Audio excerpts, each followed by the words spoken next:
60 70ක් වගේ ජීවිතයකට සාපේක්ෂව නොසලකා හැරිය හැක තරම් පොඩි පාර්ට් එකක් නේ අතර මේක විදිහකට ඉතුරු වෙන්නේ. හින චූටි සබ්ජෙක්ට් තුනටම F මට්ටමේ දැනට ඉන්න ළමයෙකුට උනත් ඒ තුනකට නැත්තම් වැඩ කරන්න දින වැඩවලවත් සබ්ජෙක්ට් වලවත් අමාරුව නෙවෙයි. වැඩ කරන්න දින වැඩවලවත් සබ්ජෙක්ට් වලවත් අමාරුව නෙවෙයි. අපම ඩිස්ට්‍රැක්ෂන්ස් තියෙන වෙන වෙන දේවල් ගැනම හිතෙන කාලෙක ඕගොල්ලන්ට සිද්ධ වෙනවා. අර වෙනස කරන්න ඕන නම් මාස 6ක් එක දිගට ඉතුරු සියලු දේ පැත්තකට දාලා Tamanට කරන්න පුළුවන් උපරිම මේකින් ඕගොල්ලෝ එහෙම වැඩ කරන්න තේ හිතලවත් නැහැ බහුතරයක් ළමයි එහෙම Tamanට කරන්න පුළුවන් උපරිම වැඩ ප්‍රමාණය කොච්චරද කියලා දන්නෙත් නැහැ බොහෝ විට. දැන් ඕගොල්ලන්ගේ විභාගයට බොහෝ දුරට දින නියම වෙලා වගේ තියෙනවනේ නොවැම්බර් 10 කියලා. ඒ කියන්නේ බොහෝ දුරට ඒ කියන්නේ තාම ඒක අතිශයින්ම නිල නොවුනත් 90 ගානකට වැඩි chance එකක් තියෙනවා මේ නොවැම්බර් මාසේ 10 වෙනිදා ඉඳන් A level පටන් අරගෙන යන්න. එතකොට එහෙම බැලුවහම අපි නොවැම්බර් වල මුල් දවස් 10 අමතක කරමුකෝ. ඒ දවස් 10 නෑ වගේනේ වැඩ කරන්න ඕනේ. ඒ ටිකක් දාලා ඒකෙත් කරන්න වැඩ දාගෙන බෑනේ.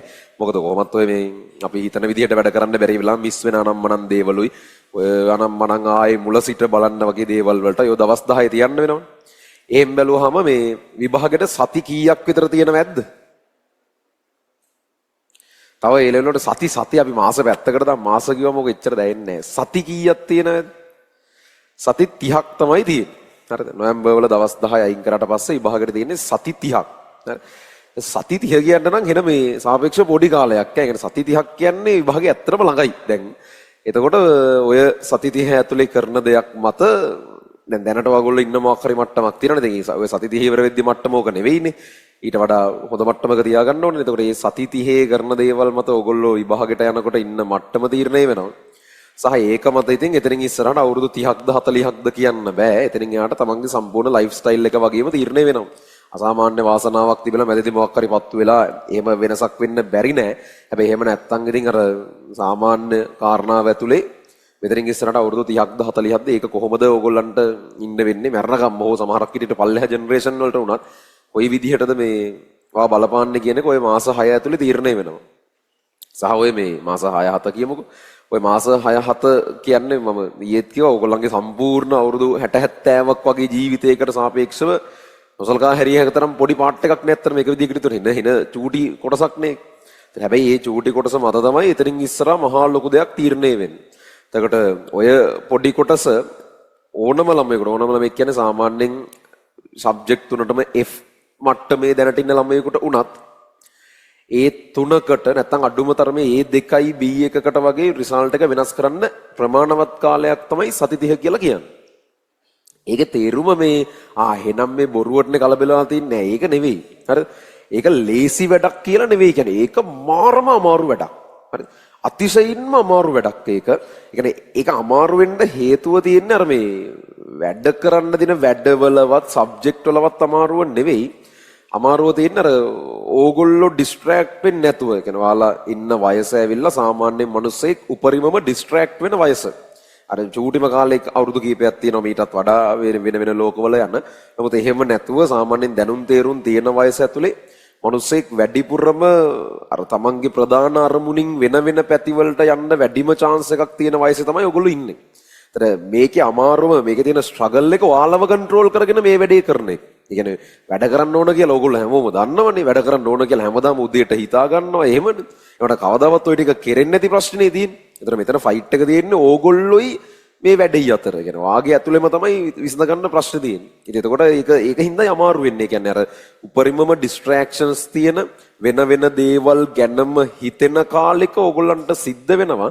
අර වෙනස කරන්න ඕන නම් මාස 6ක් එක දිගට ඉතුරු සියලු දේ පැත්තකට දාලා Tamanට කරන්න පුළුවන් උපරිම මේකින් ඕගොල්ලෝ එහෙම වැඩ කරන්න තේ හිතලවත් නැහැ බහුතරයක් ළමයි එහෙම Tamanට කරන්න පුළුවන් උපරිම වැඩ ප්‍රමාණය කොච්චරද කියලා දන්නෙත් නැහැ බොහෝ විට. ඒකෙන් කරොත් ඔය කියන වෙනස ඒ කියන්නේ මාස 6 ඇතුලේ සම්පූර්ණ ප්‍රතිඵල කන පිට හැරීමක් කරන්න බලුවා. මුල ඉඳන් වැඩ කරගෙන ආපු ළමයින්ට මම මේ කියන ප්‍රශ්නේ ඒක නෑ. උන් මුල ඉඳන් වැඩ ටික කරගෙන ආවා. ඉතින් ඒ වෙනුවෙන් උන්ට යම් සහනයක් තියෙන්න එපයි.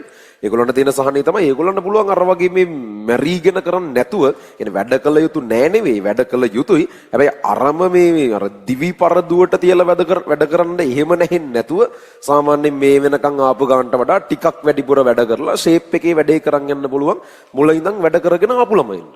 දැන් දැනට තමන් ඉන්නේ ගොඩක් පල්ලෙහා මට්ටමක නම් ඒකේ තීරම වැඩ කරන්න ඕන තැන්වල වැඩ කරලා නැහැ කියන එකනේ. වගේ පෙර වැරදි තියෙනවා කියන එක.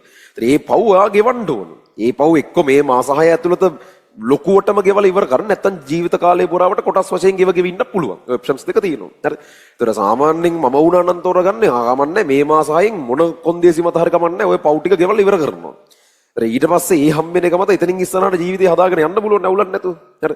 එහෙනම් මේක පුළුවන් හැටියට තේරුම් ගන්න ඉතින් තම තමන්ගේ මේ අර පරිණත මට්ටම අනුව සමහරුන්ට මේක තේරෙනවා සමහරුන්ට මේක නිකන් ඔය වචන සෙට් එකක් විතරයි. ඒක ඉතින් අපිට කරන්න පුළුවන් කියන දේ විතරයි. ඕගොල්ලෝ තව මාස 6කින් ඒ ලෙවල් ඉවරයි. ඊට පස්සේ මේ ඕගොල්ලෝ සම්පූර්ණ කර ස්වාධීන මිනිස්සු. ඒතකොට ඕගොල්ලෝ ඊළඟ වෘත්තිකයෝ. ඒතකොට ඕගොල්ලොත් එක්ක අපි මේ අර පොඩි ළමයින්ට වගේ එහෙම ගනුදෙනු කරන්නේ නැහැ. තේරුම් ගන්නව නම් තේරුම් ගනි. නැත්තම් ඉස්සරහට කොයි වෙලාවක හරි තේරෙයි. ඉතින් ඒතකොට වෙනස් කරන්න බැරි වෙයි. පරක්කු වැඩි වෙයි. කරන්න දෙයක් නැහැ. ඕකනේ යන එක. ඕක ඕගොල්ලන්ට තේරුම් ගන්න පුළුවන් පිරිසක් ඉදී උන් ටික පුළුවන් හැටෙන මේක බලලා වෙනස් වෙන උන් වෙනස් වෙයි. ඉතින් එහෙම එකක් තියෙන්නේ මෙතනදී අපි තවදුරටත් ඕගොල්ලෝ අර එක වෙන වෙනම හදන්න යන්නේ නැහැ. ඒකට හේතුවකුත් තියෙනවා. හරිද? හේතුව තමයි දැන් ඕගොල්ලොන් අපි මෙහෙම පුරුදු කරවලා අපි යවන්නේ ඕගොල්ලෝ මෙඩිකල් ෆැකල්ටිස් හරි ඉන්ජිනියරින් ෆැකල්ටිස් හරි ඕනෑම ඩිග්‍රී එකකට යවන්නේ ඕගොල්ලෝ වෘත්තිකයන් කරන්නනේ. අලා ප්‍රොෆෙෂනල්ස්ලා ඕගොල්ලෝ එතනින් ඉස්සරහට රස්සා කරන ලොකු වගකීම් තියෙන මිනිස්සු. ඒතර ඒ වගේ වගකීම් තියෙන මිනිස්සු විදිහට අර නිකන් හැමදේම කවලා පෝලා නඩත්තු කරන්න ඕන જાතිය උන් තල්ලු කරලා දාලා බෑ. එතන ඉන්න ඕන තමන්ගේ රෙස්පොන්සිබිලිටි එක අරගෙන තමන්ගේ ලයිෆ් එක ගැන වගකීමකින් වැඩ කරන මිනිස්සු ටිකක් වෙන්න ඕනේ එතන ඉන්නේ. එතකොට තමයි උන්ට පුළුවන් වෙන මිනිස්සුන්ගේ ලයිෆ් එකක් ගැන වගකීමක් අරගෙන වැඩ කරන්න. හරි? ඒ නිසා මේ අර එහෙම මේක තේරෙන්නේ නැති පිරිස ඒ තැන් වලට ගියාමත් අවුල්. එහෙනම් දැන් මේ ඊළඟට යන මාස 5-6 වගේ කාලය ඇතුලේ අපෙන් අර ඕගොල්ලෝ අර එක එකාව නිකන් අර කොහොම හරි හදන්න දඟලනවට වඩා අපි try කරන්නේ මේක තේරුම් අරගෙන වෙනස් වෙන්න පුළුවන් මට්ටමේ mentality එකක් තියෙන උන්ව හදන්න. මොකද උන් තමයි අතන ඉන්න ඕනේ. එහෙම නැතුව ඕන එකයි එපා එකයි හැම එකම මේ වෘත්තීන් වලට ගියාම ඒකත් අවුල්.